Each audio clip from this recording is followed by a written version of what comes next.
요셉의 삶의 현실적인 그런 내용을 보면 그가 인생이 망한 거죠. 아주 귀하게 컸던 그 소년이 이제 팔려서 노예로 간다라는 것은 한마디로 망했다 이 말입니다. 우리 그리스도인들이 이런 일들이 얼마나 많은지 모릅니다. 창세기 39장 1절 우리가 읽었는데 한번 보십시오. 요셉이 이끌려 내려갔다, 이끌려 애굽으로 내려갔다라고 기록을 하고 있습니다. 히브리 말로 후라드라는 말이에요. 후라드라는 말은 억지로 끌려 내려갔다, 강제적으로 이끌려 내려갔다, 내 자발적 의지와는 관계없다 이 말입니다. 우리가 삶에 있어서 우리가 안 되고 싶어서 안 되는 사람이 어디 있어요? 잘 해보려고 하다가, 성공적인 삶을 살려고 하다가, 아메리칸 드림을 꿈꾸고 왔다가 실제로 이곳에 삶은 녹록하지 않지 않습니까? 한국에서 우러러보는 그런 대기업의 과장과 대기업의 이사들이 여기 와서 뭐 해요? 정말 바닥부터 기는 일들이 얼마나 많은지 몰라요. 제가 달라스에 있을 때도 마찬가지예요. 삼성의 회장의 비서실에 아주 최고로 잘 나가던 사람이 이곳에 주재원으로 왔다가 보니까 자식이 크다 보니까 자식이 안 갈라 그러는 거예요. 그러니까 어떻게 해요? 가가지고 사표를 내고 와가지고 여기서 도넛을 베이크 하잖아요. 근데 그분들 그곳에서도 최선을 다하는 모습에서 감동이 있는 인생이 되더라고요. 그런 분들이 많아요. 삼성전공, 그죠? 또 현대 이런 분들. 근데 그런 분들뿐만 아니죠. 이곳에서 인생의 하강 또는 추락, 만만치 않는 현실을 그렇게 맞닿는 일들이 우리의 의지로 그렇게 하고 싶어서가 아니라 비자발적, 강제적으로 그렇게 망하는 일들이라는 것입니다. 근데 인생의 고난은 큰 바닷속을 들어가는 잠수부의 느낌하고 같다 그럽니다. 그 잠수부가 바닷속으로 들어가면 들어갈수록 자기와 바다만 느끼게 된대요. 그리고 더 깊이 갈 수는 없지만 그 인간의 한계치가 있으니까 가면 갈수록 내 자신이 보인다라고 그렇게 잠수부들은 얘기를 합니다.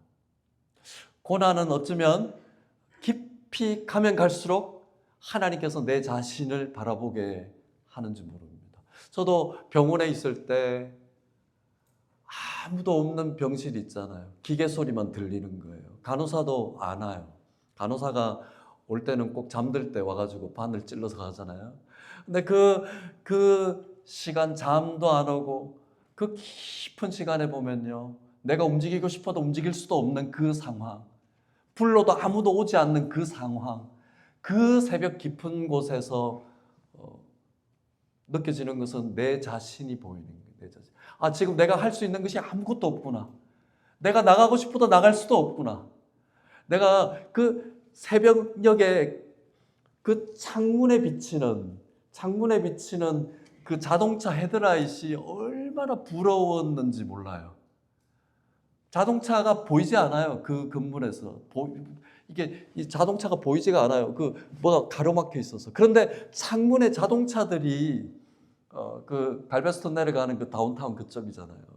내려가는 자동차 불빛이 창문에 이렇게 어른어른거리는 그 불빛이 너무 반가운 거예요. 저 자동차가 얼마나 자유롭게 움직이냐. 나는 아무것도 지금 못하는데 얼마나. 요셉은 바로 그런 인생의 하강으로 내려가는 내용들을 우리가 지금 39장에서 볼 수가 있습니다. 노예로 팔리는 거죠. 요나의 인생을 보십시오. 요나의 인생은 하강하고 있습니다. 그가 하나님의 명령으로 니느웨를 가라 그랬는데 다시스로 도망하잖아요. 요나서 1장 3절에 보면 여호와의 얼굴을 피하려고 다시스로 도망하려 하여. 도망하는데 그 배가 다시스로 내려간다라는 표현을 하거든요. 다시스로 내려가는 그 배 위에서 자기 양심의 가책 때문에 배 밑바닥으로 들어가잖아요. 배 밑바닥 들어가도 하나님이 그 밑바닥에는 안 계실까요? 그러니까 잠들어 버리는 거야. 너무 싫어. 그냥 귀찮아. 우리가 그럴 때가 있잖아요. 기도도 하기 싫어. 찬양도 하기 싫어. 말씀 듣기 싫어. 다 귀찮아. 그냥 자버리는 거예요. 자버리는 거예요. 어떤 큐티하는 어떤 그 집사님이 그런 말을 하더라고요. 자식도 다 가출해. 아무리 해도 말을 안 들어. 연락도 안 돼. 기도도 안 돼. 기도하라고 그렇게 독려했던 그 교회의 지도자가 되는 그런 분이 자식이 그렇게 가출해버리고 연락도 안 되고 그래버리니까 그냥 계속 아침이 되면 밤이 됐으면 좋겠다. 밤이 되면 아침이 되면 좋겠다. 이거를 몇 개월을 했다라는 거예요. 근데 어느 날 자기가 잠결에 손을 뻗었는데 책이 하나 탁 걸리더라는 거예요. 이 팔에. 그래서 이게 뭔가 싶어서 집었다가 집어 던지니까 그 책이 큐티 책이었던 거예요. 그래서 그 책을 다시 주섬주섬 들어가지고 그 책을 보니까 하나님만 의지하라는 그 성경 구절을 보고 얼마나 다시 그 책을 껴안고 내가 지금 할 수 있는 것이 아무것도 없는데 오직 하나님만 의지할 수밖에 없겠구나라는 것을 깨닫고 그렇게 울었다가 그 얘기를 하더라고요. 지금 요셉이 이렇게 인생 하강에서 인생이 팔려서 자기가 할 수 없는 그런 노예의 신분으로 가는 이 순간에 자기가 할 수 있는 일은 아무것도 없을 거 아닙니까? 과연 뭐만 보일까요? 자기 자신, 그리고 자기를 구해줄 수 없는 상황, 그 속에서도 바라봐야 되는 그 아버지와 할아버지가 의지했던 하나님만 보이지 않을까요? 우리에게 고난은 어떤 의미가 있습니까? 사람은요, 기도로 겸손해질 수 없어요. 말씀으로 겸손해질 수 없어요. 다 아시잖아요. 기도하면요, 눈만 초롱초롱 불빛처럼 새가지고요, 다른 사람 정죄하면서 다녀요. 말씀 충만하죠? 지식적으로 충만해가지고요, 오늘 이 목사 말씀이 맞나 안 맞나 그거 생각하죠.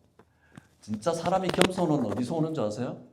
내가 정말 아무것도 할 수 없구나, 나 자신이 정말 아무것도 할 수 없구나라는 만만치 않고 녹록하지 않고 어쩔 수 없는 그 현실과 맞닥뜨려야지 우리는 겸손해질 수 있습니다.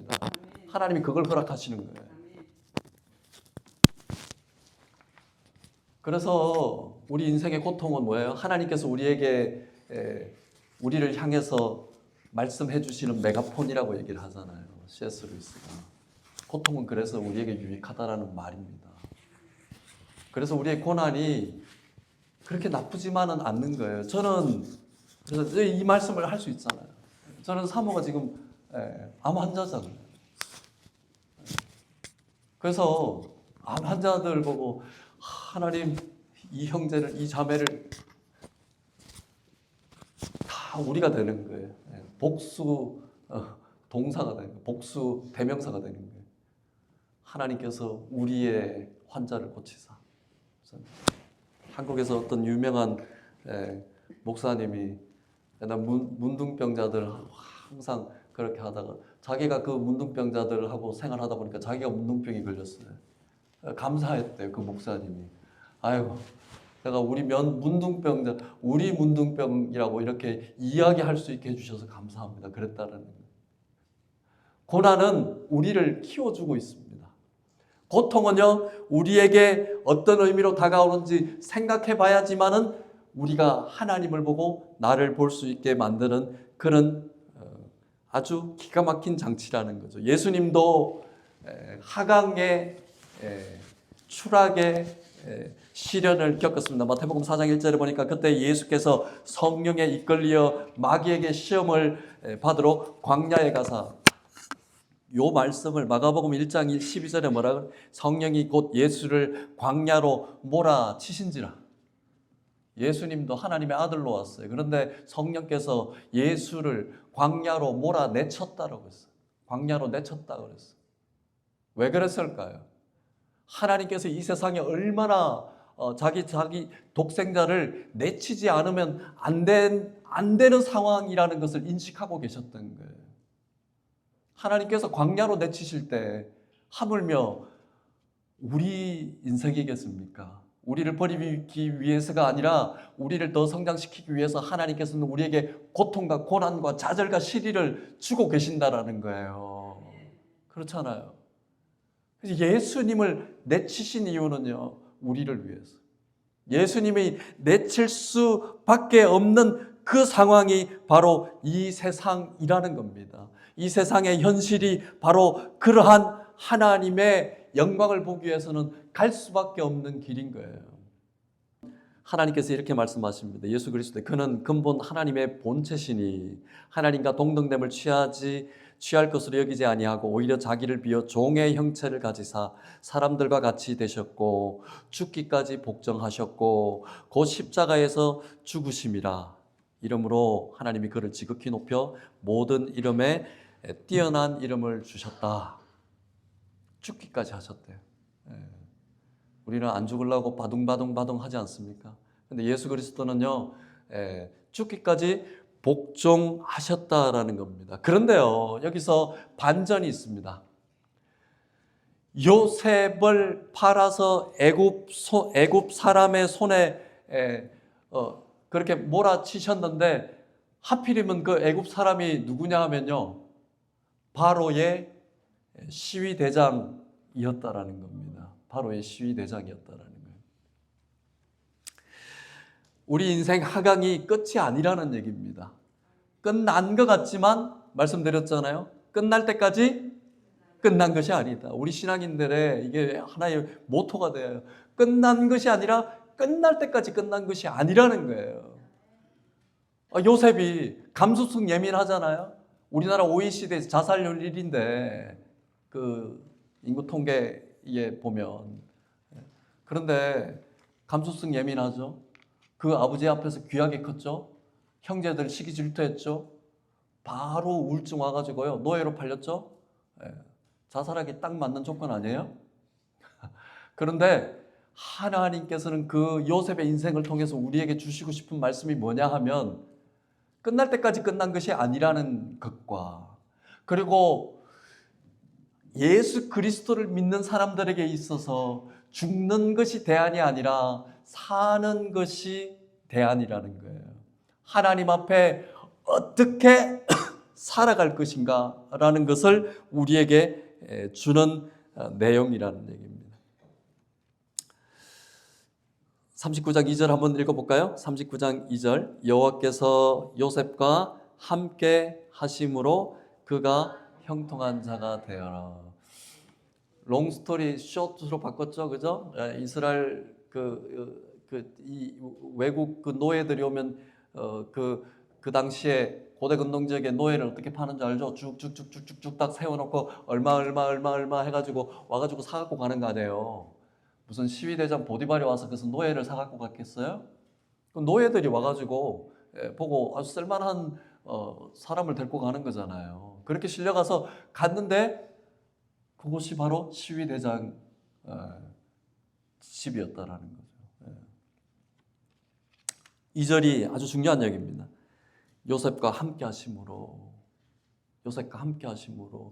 우리 그리스도인들은 이렇게 생각하잖아요. 믿는데 왜 이렇게 이 난리를 치지? 믿는데 왜 이렇게 아프지? 믿는데 왜 이렇게 재앙이 있지? 믿는데 왜 이렇게 망하는 것 같지? 이것이잖아요. 그런데 하나님께서는 우리와 함께 하시는 그 내용이 뭐냐 하면 이러한 가운데 함께 하신다라는 거예요. 엘리에젤의 나이트라는 책에 보면요, 나치 히틀러 당시에 그 아우슈비츠 그 수용소에서 매일 죽어 나갔잖아요. 독가스에도 막 목매달기도 하고요. 하루는 3명이 자기 방에서 3명을 데리고 갔는데 3명을 전부 다 목매달아서 처형을 시키는 그 장면을 자기가 본 내용을 쓴 거예요. 소년이 어린 나이가 목매를 다니까 얘가 잘 안 죽는 거예요. 왜냐하면 너무 가벼우니까. 그러면서요, 거기서 그 장면을 보고 그 이스라엘 백성들이 그랬다는 거. 도대체 하나님 어디 계신가? 도대체 하나님 어디 계신가? 근데 그게 보면요, 그 독백이 있어요. 하나님은 저런 소년과 같이 지금 달려 계신다. 하나님은 우리의 고난과 함께해서 우리의 고난을 같이 당하고 계신다라는 겁니다. 믿습니까? 하나님은요, 우리를 끄집어 내실 수도 있어요. 그런데 그 능력의 하나님께서 우리의 고난과 우리의 고통과 우리의 시리와 좌절과 슬픔 속에서 우리와 함께 하신다라는 겁니다. 그렇잖아요. 우리의 생각은 뭐예요? 요셉을 건져냈어야죠. 전능하신 하나님께서 요셉을 건져내셨어야죠. 그렇잖아요. 우리는 영화를 너무 많이 봐서 그래요. 할리우드 영화를 너무 많이 봐가지고 요셉이 끌려가는 과정에서 슈퍼맨이 나타나가지고 덥석 꺼내가지고 야 내가 I'm your God 이거잖아요. 그런데요, 그 끌려가는 내내 하나님께서는 침묵하고 계세요. 내내 하나님께서는 침묵하고 계세요. 단 한 번도 하나님께서 요셉에게 나타나가지고 코테이션 마크로 얘야 내가 너와 함께 한다고 안 하셨어요. 모세가 적었다고 하면 이걸 그냥 간접적으로 보고하는 거예요. 여호와께서 요셉과 함께 하셨대. 여호와께서 요셉과 함께 하셨다라는 거. 그 내용의 증거들이 여기 보이잖아요. 형통하게 하셨다라고 분명히 성경은 보고를 하고 있습니다. 우리 신앙생활에 있어서 정말 형통한 게 뭘까요? 로또 맞는 겁니까? 벼락부자 되는 겁니까? 이 정도는 뭐 하도 많이 들으셔서 가지고 이거 뭐 이런 얘기해도 별로 마음에 와닿지도 않죠. 그래도 한번 돈이나 한번 내 벼락이나 안 맞아봤으면 좋겠다 그러잖아요. 그러나 하나님의 일하시는 방법은요, 성경에서 분명히 얘기하고는 지금 현재 이 상황에서 하나님이 나와 같이 계신다라는 겁니다. 그래서 끝이 아니라는 거예요. 끝이 절대 끝나지 아니하였다라는 것이 바로 우리 하나님의 역사하심인 거예요. 정말 못 살겠습니다. 그래서 이럴 수가 있습니까? 하나님 제가 어떻게 믿었는데요? 이럴 수가 있습니까? 그런데요, 우리 그리스도인들은요, 하나님과 함께 살아낼 기회, 피와 땀과 눈물을 가지고 우리의 육신을 가지고 지금 현재의 시간과 공간의 현실 속에 하나님의 사랑을 추구하는 내용이 하나님과 함께 하시는 형통의 원리라는 것을 믿으시기 바랍니다. 그렇잖아요. 아까 우리 전도팀 이름 뭐예요? 그랬더니 사도 바울 팀이래요. 사도 바울 팀? 와, 능력의 종 아니에요? 그렇죠? 예, 뭐 능력의 종이잖아요. 우리가 좋은 것만 우리는 항상 보잖아요. 뭐 내게 능력 주시는 자 안에서 모든 것이 가하니라. 이거 다 사도 바울이 고백. 그런데 사도 바울이 그 고백하기 전에는 어땠어요? 칼이냐, 기근이냐, 강도냐, 적신이냐, 위험이냐, 난리 나잖아요. 감옥에도 들어가고. 그런데요, 하나님께서 이러한 일들을 추구하게 하시는 내용이 뭐예요? 우리의 믿음을 더 귀하게 보기 때문에요. 이러한 고난을 통해서 우리의 믿음을 확장시켜 준다라는 겁니다. 아멘이죠? 우리 이런 고통을 통해서 기도하게 만들잖아요. 그죠? 예. 이러한 작은 공동체로 하나님께서 보내주신 이유가 뭐예요?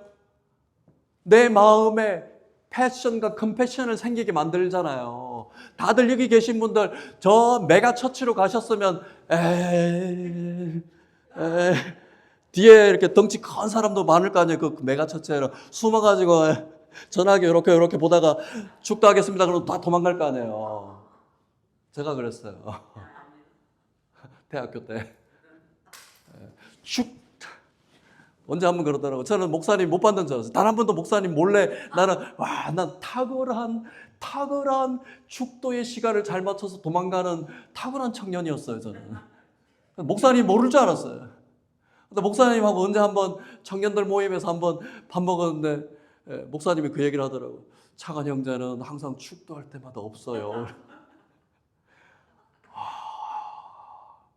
그때 제가 어떤 생각을 했는지 아세요? 목사님 축도 안 하시고 저만 쳐다보고 있었습니까?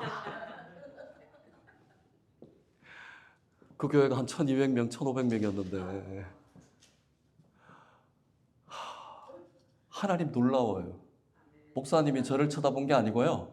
저는 하나님께서 목사님 통해서 말씀해 주셨다고 엄청난 마음의 부담감을 주더라고요. 그래서 그 다음부터는 덩치 큰 사람 뒤에 안 가 있었고 항상 목사님이 저 오늘 안 갑니다라고 제일 앞에 앉았어요. 그 뒤부터. 시편 40편 2절에 보면요, 나를 기가 막힐 웅덩이와 수렁에서 끌어올리시고 내 발을 반석 위에 두사 내 걸음을 견고케 하셨도다. 지금 다윗이 이런 내용을 노래 부를 처지가 됩니까? 맨날 쫓겨다니고 맨날 배신당하고 맨날 침받고 맨날 저주당하고 이랬던 사람 아니에요? 근데 다윗은 그러한 순간에 고백했던 내용이에요. 나를 이 기가 막힐 웅덩이와 수렁에서 내 발을 끌어올리셔 견고한 길로 나를 걷게 하셨다. 이게 믿음의 고백인 거예요. 그죠? 믿음은 뭐예요? 말씀대로 사는 거잖아요. 내가 왜 믿음대로 못 살까? 내가 왜 믿음이 없을까? 그러잖아요. 나는 믿음이 약해서요. 그 말은 무슨 말? 믿음이 약해서요. 그 말은 내가 믿음에 살만한 말씀을 잘 몰라요. 이 말이에요. I don't know about the word of God. That meaning is no faith in my life. 내 믿음이 약해서요. 그게 아니고요. 나 말씀 몰라요. 이 말이에요. 똑같아요. 말씀을 모르기 때문에 내가 믿음대로 못 사는 거예요. 그죠? 말씀이 왜냐하면 말씀이 내 안에 오셔야지 내가 믿음대로 살 만한 힘을 주실 거 아니에요. 그렇죠? 만군의 주 여호와께서 이 세상을 어떻게 유지하여? 말씀으로 역사하시거든요. 항상 우리에게 감동 주는 말씀이 말씀이 육신 되신 분이 예수님이죠. 말씀 육신 되신 분이 예수님. 예수님께서 그 승천하실 때문에 내가 그를 보내겠다는 누구야? 성령께서 오시잖아요. 성령께서 오시면 내가 한 말을 생각나게 하시리라 라고 그러잖아요. 말씀이 없으니 생각나는 게 있어요. 말씀이 없으니 그리스도인들도 전보로 다니죠. 말씀이 없으니 그리스도인들도 인터넷으로 그 무슨 조디악인가 그거 하고 있죠. 말씀이 없으니까 자꾸 뭘 채우고 싶잖아요. 그죠? 파스칼이 팡세에 그런 말을 했거든요. 인간은 2% 모족한 게 있는데 2% 부족한 것은 누구만은 채울 수 있는 하나님만이 채울 수 있는 공간을 비워놓으셨다 그러거든요. 그걸 자꾸 못 채우니까 아무리 부자가 돼도 뭐가 공허한 것 같아. 아무리 미사를 드려도 뭐가 공허한 것 같아. 아무리 예배를 드려도 뭐가 공허한 것 같아. 왜? 앉았다 그냥 가니까. 그런데 우리 인생을 말씀으로 해석하기 시작하고 왜 나를 목적을 두고 의미를 두고 내 인생의 지금 현 상황을 이해하려고 한다면 하나님께서 그것을 도와주지 아니하시겠어요?